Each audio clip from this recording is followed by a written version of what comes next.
How does literature or any kind of text reflect or show or demonstrate the survival of humanity? And why is this important? I said in the story, to build a fire, it shows how people think they can survive without any hope. But with the man, he goes off on the Yukon Trail by himself, not knowing that there's a dangerous storm coming ahead to go and hit him. Although the man went out in the wilderness alone, I think that if you are offered help, you should take it.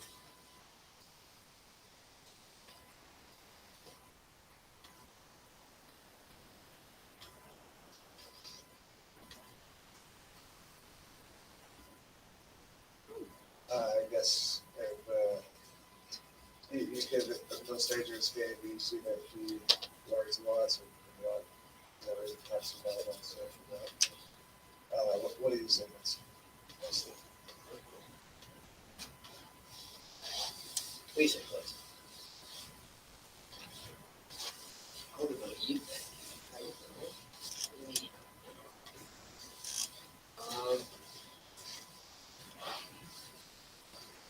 I feel that the story Gavin was mentioning was also kind of involving a lot of ignorance in humanity. And that's how literature can kind of show it, is literature now shows like how our humanity is. So there's a lot of ignorance, but there's also a lot of intelligence. Because the man was warned that after it got cold enough, it would crack, and he should never travel alone, and it would be like not able to be survivable, and he died at the end because of that ignorance. Yeah, though the actors never were depicted, it is strongly implied that his death resulted from it. I feel like you always have a very good opinion. What do you feel about the first question? How does literature demonstrate the survival of humanity? I think that you can show examples of things that people can understand and relate to on a more simple effect using stories and stuff, because that's how, even in more older times, that's how they taught lessons and stuff, and that's how we can spread more awareness of certain topics and certain things to help people learn. What do you think? Well, I thought it shows literature shows the humanity, because in the book Most Dangerous Game, right as he starts to get hunted, that's when it really kicks in for him that this is life or death, and it shows all the different ways he tried to survive. What do you think, Lawrence?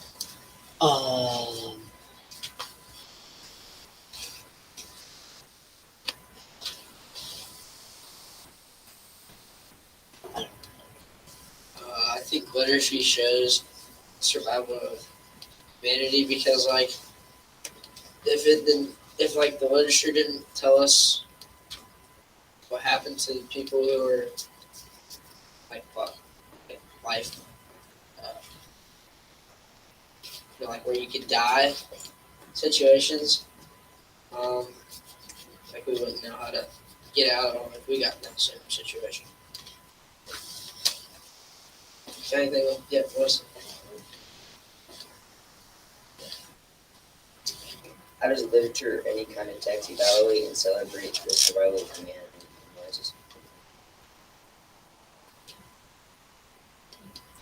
When it comes to this question, I think that the Great Depression is a great topic. When the Great Depression happened in 1929, people went out, since the economy was crashing, they went out and they bought food. And people had to learn how to survive in very little food, since stores were always bought out and they couldn't buy any more food for themselves.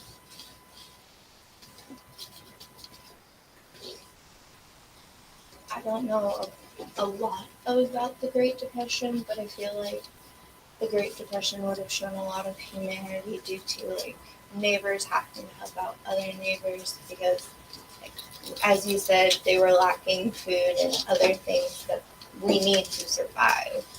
So I feel like we would need a lot of humanity in communities to help each other.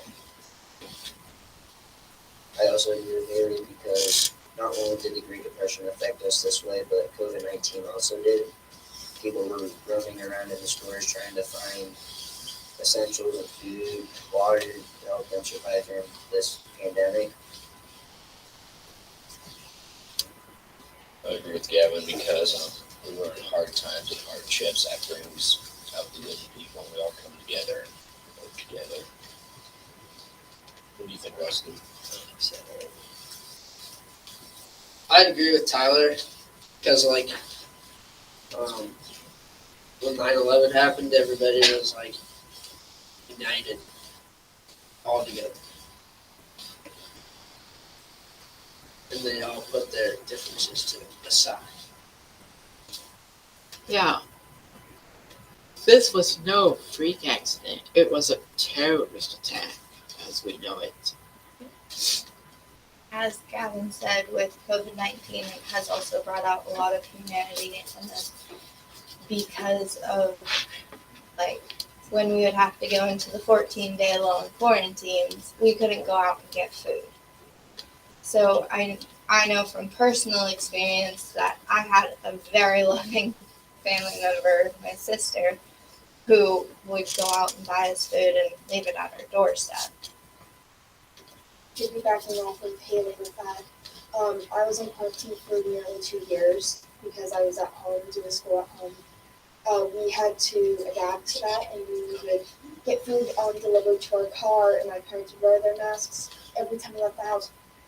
I didn't see my grandma for nearly a year because of that, and she was quarantined, my cousin was quarantined, my brother was quarantined, and the first time we broke quarantine, I remember my cousin got very sick because our immune system was very low, and I remember my grandma and my parents were all considering going back into quarantine, and my mom and dad were like, you guys can, and we're going to go out again and get you guys food and stuff, and deliver it to your doorstep as well.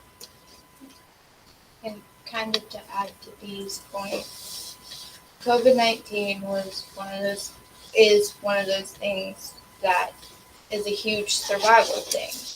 And it has impacted our lives, and it has changed our humanity. Eleanor, do you have anything to add? I think that literature kind of evaluates and celebrates the survival of humanity whenever a character of a person, if they overcome an obstacle, because they use their reasoning and their calm thinking to conquer their enemy or problem, their struggles. Going off of what Emma said, you shouldn't be afraid of going, like, having an obstacle in front of you. You should try to either go through it or try to avoid it.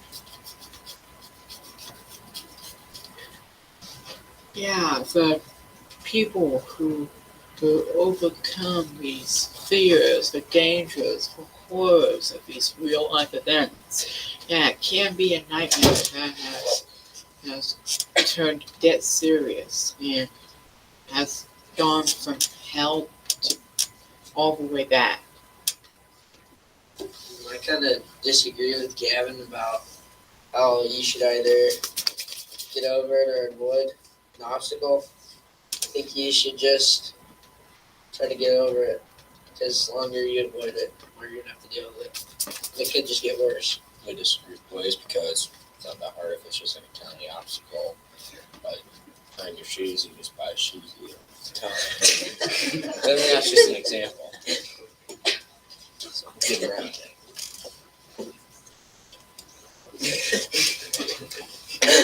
Okay, Wendell, do you have anything to add to our discussion? How Okay. does literature shape the survival of humanity?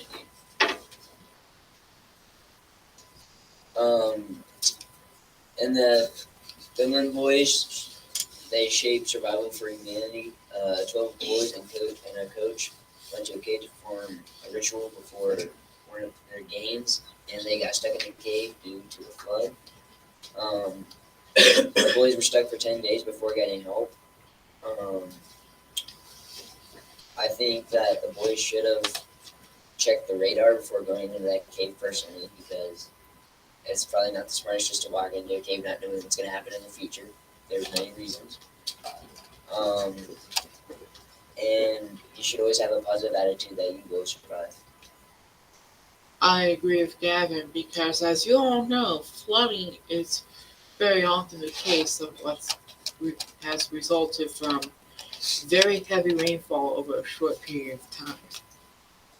And so, flooding can cause a lot of damage, but the rating of that damage is uncertain based on the timing and its location.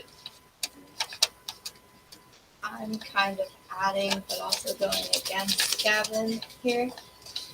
So the Tide Boys, they didn't check the radar because it was in their dry season, and they hadn't predicted that it was going to rain and then flood the caves.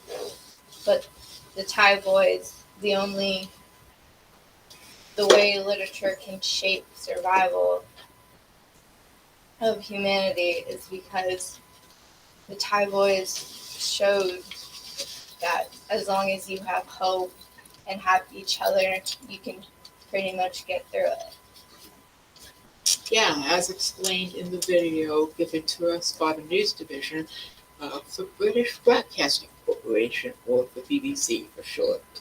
Yeah, and say like we get 2 to 4 inches of rain, okay? Because, like for instance, like the nations have been experiencing, in some cases, a severe drought, in which in California, that is the drought's been as worse. But with all that rainfall is trying to help put out the Dixie Fire, which was considered to be the second worst fire in the state's history. Yes, I have a question for you. Do you think people in California still have hope that they will survive these wildfires? Yeah, as long as they have the right equipment in case that they are issued mandatory evacuation orders. That's what do you think? I agree with you. Just they keep the house and stuff, they're fine. Another great thing to add to this is use our world history textbooks as an example. We learned a lot.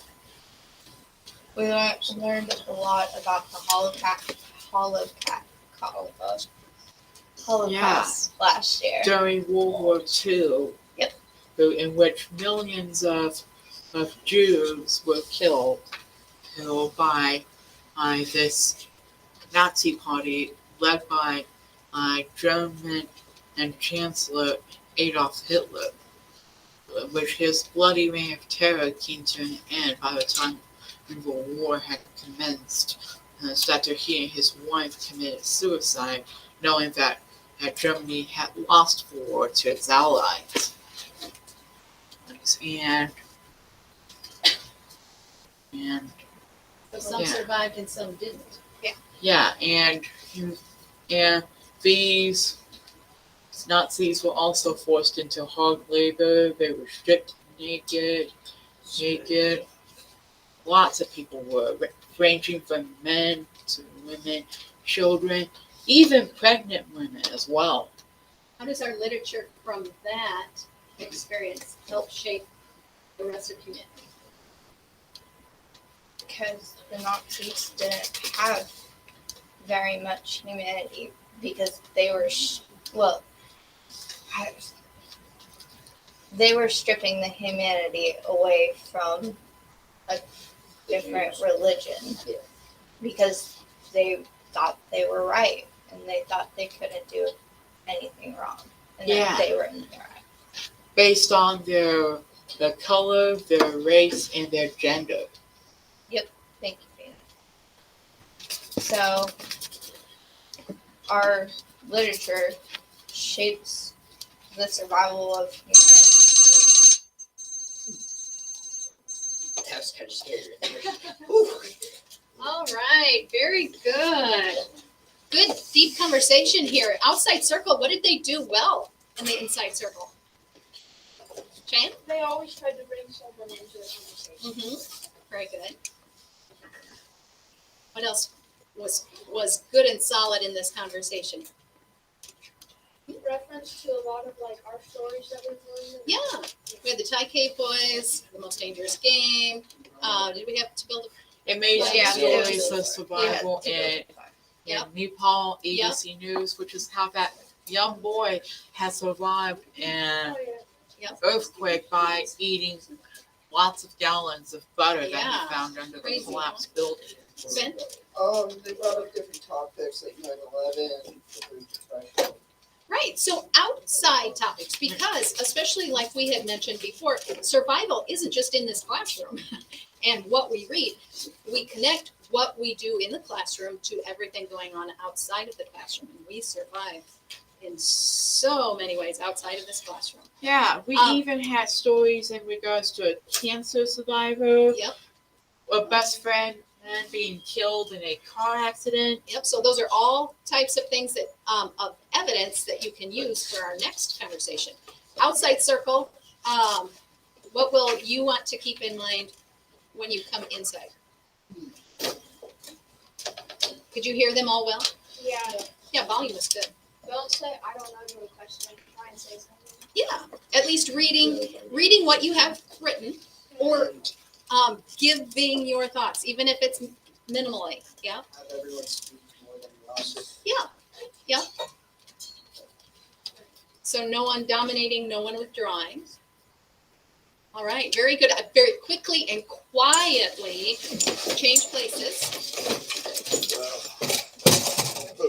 So I'm gonna have to read as well. And if you need to say more.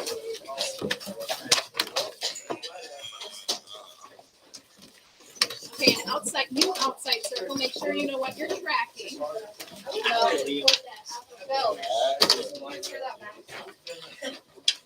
Push back there so no one clicks on it. There you go.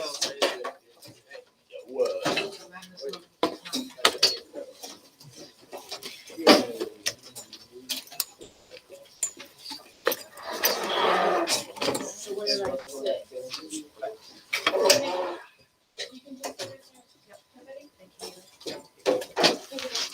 All right, outside circle, you all know what you're tracking? And you added that to the very bottom page of your Socratic discussion prep sheet. We'll wait for everyone to. Then you track evidence. Yep. All right, inside circle, as you begin, do you have to stick to your own discussion, or can you connect it to prior discussion from today? Yep, you can connect it. We're building our collective understandings in our entire class. All right. Any questions before we start? Yeah, who's starting? No. No. Cheyenne, go for it. You may begin. Codes.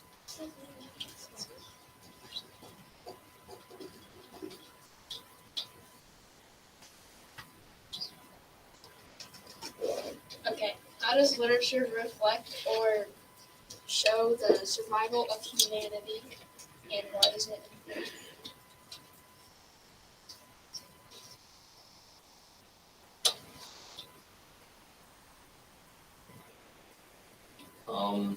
I said because they can show examples or tell stories of what happened to them. This is important because it shows what happens to the other people that are outside of us, shows first person accounts. What do you think, Ben? I agree with you because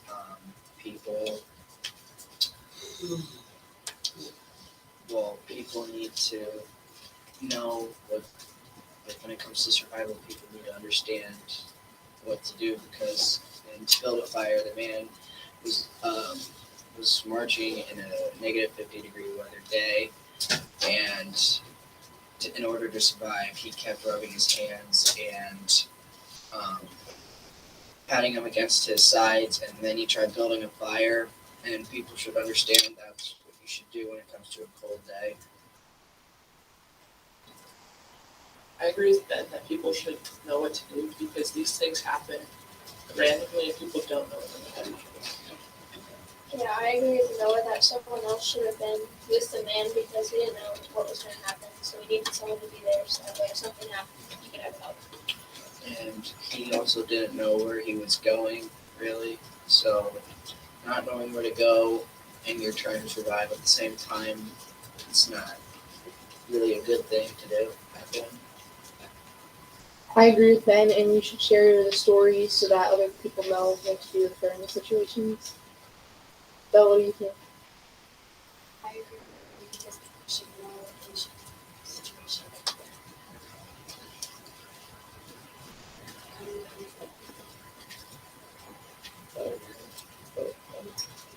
People should know, but sometimes that won't exactly know what's used in specific ways.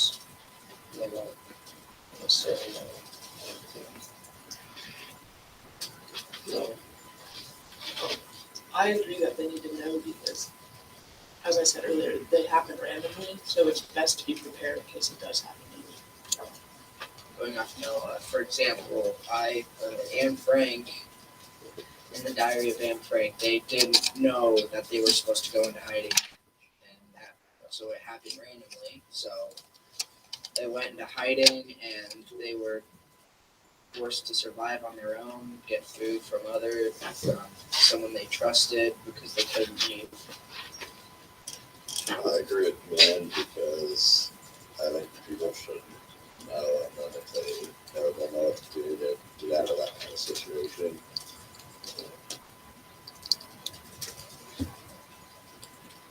I also agree with that because people should always be prepared for anything that's coming because you never know when something will happen.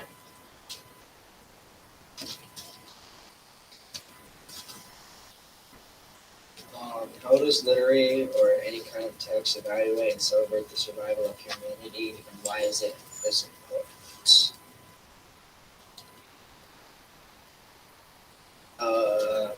Will, what do you think? All right, you said it again. How does literature or any kind of text evaluate and celebrate survival of humanity, and why is this important? I think that you can celebrate and like if you rescue somebody, like the Thai cave boys, once they got rescued, like people were happy that they were rescued. I agree with Will because people started caring when they were lost, and once they got out, people came together and started celebrating that they were all okay and that they were going to live.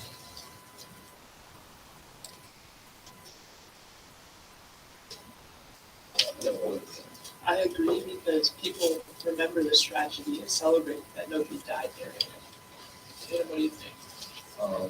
I said like during the Holocaust, they also celebrated that the Jews survived.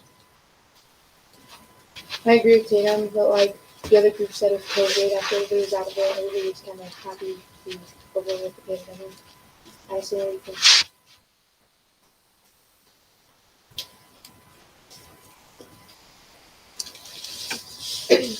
Going along with what Addie said, the pandemic, it took a while for everyone to start to get back to normal, which now we have a new normal, so we have to accept that this is how it's going to be,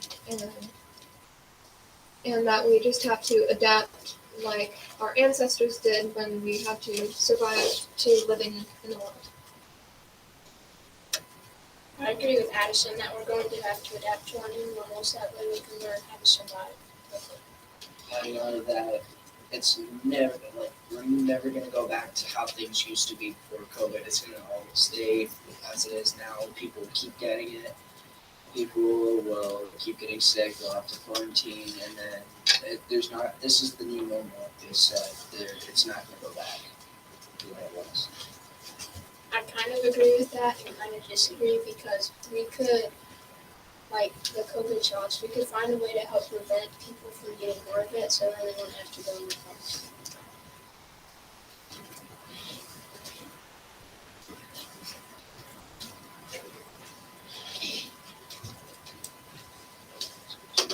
How does literature shape the survival of humanity?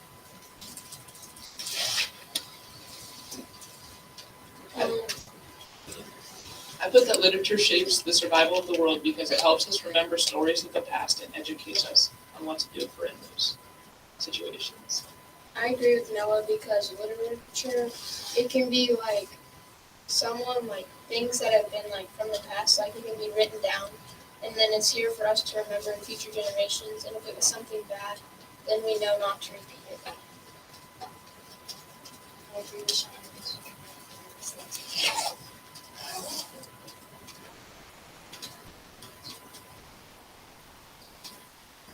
I agree with Bella because, like, during the Holocaust, again, we know not to repeat that. I agree with Tatum because you can continue celebrating it. Like 9/11, you continue celebrating it every year on the same day.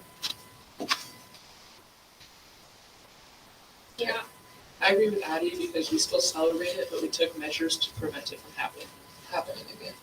What do you think? I'd have to agree with Noah because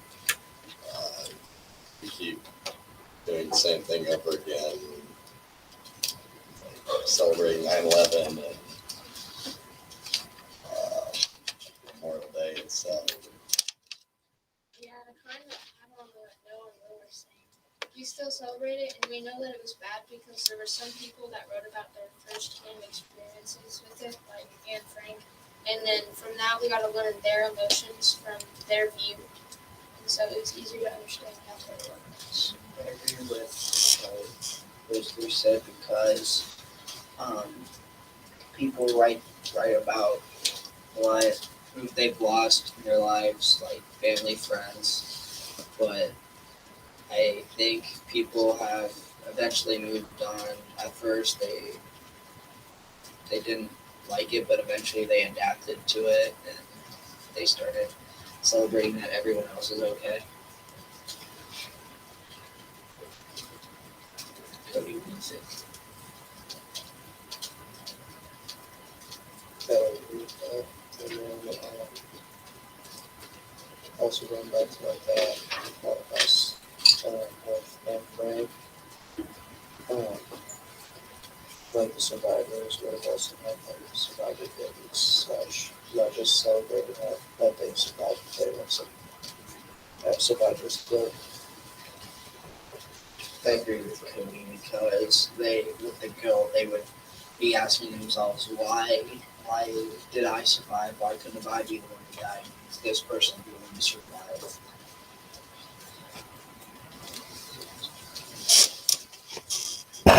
Going along with what Ben said, survivor's guilt is a very human thing to feel. You have to feel those emotions to actually have some sort of humanity in you. So it's pretty normal to feel survivor's guilt over some tragic accidents that happen over the years. I agree with Ben because many people who survived the Holocaust, some of their family had died, so they were wondering why they survived and their family didn't.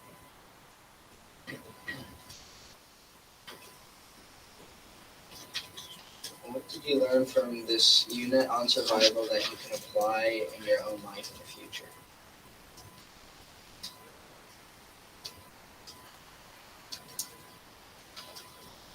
I learned that literacy is a good way for others to learn about stuff that happened in the past so that way we don't make mistakes from it.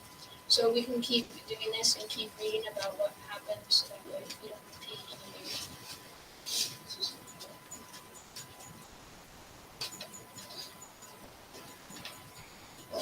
I learned that if you get into like a bad situation, just try to think on the bright side and try to think of good ways that you can get yourself out of it.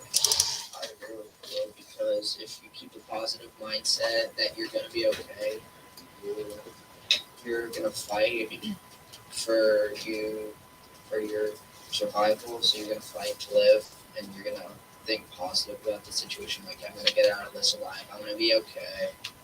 Stuff like that.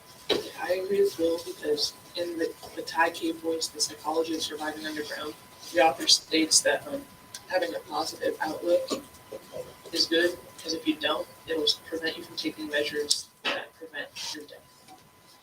I agree with Noah that you need to have a positive outlook.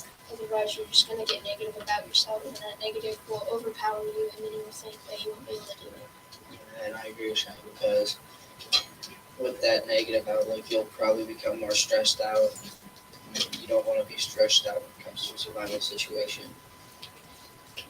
I agree with Ben because you need to be level-headed and be smart about what you do because any wrong decision can be the last decision.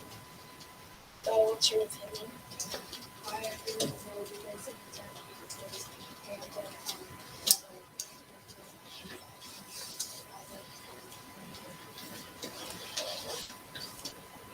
What's something from the class that helped you learn survival or not survival?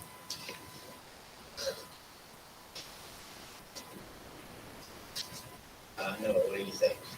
The stories we read about survivors feel and how they wished it was them and that their friends or family had survived. I have a question going back to the COVID-19. How does literature and or other texts shape communities' survival when it comes to COVID-19?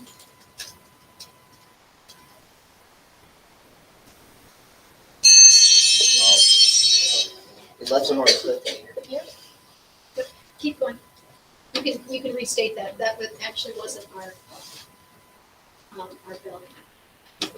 Oh, okay. How does literature or other texts shape communities' survival when it comes to COVID-19?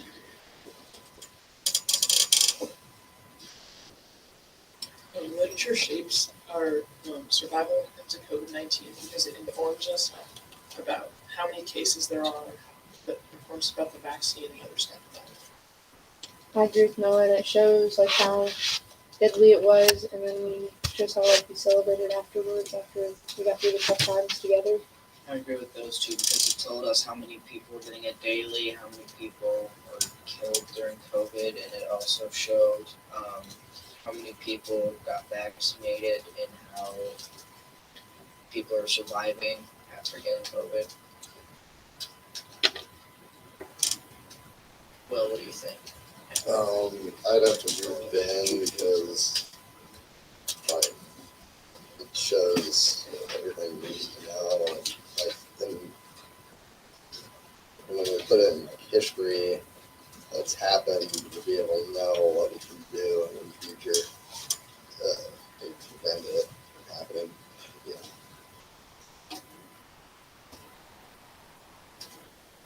What do you think?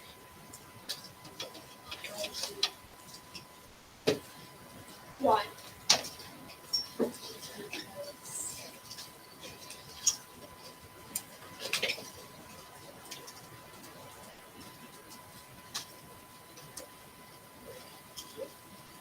In other words, we seem to agree that humanity takes a huge part in survival.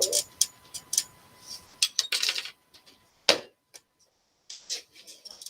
was it didn't go off. All right, good job, guys. You're welcome, guys. And we have about 1 minute left. We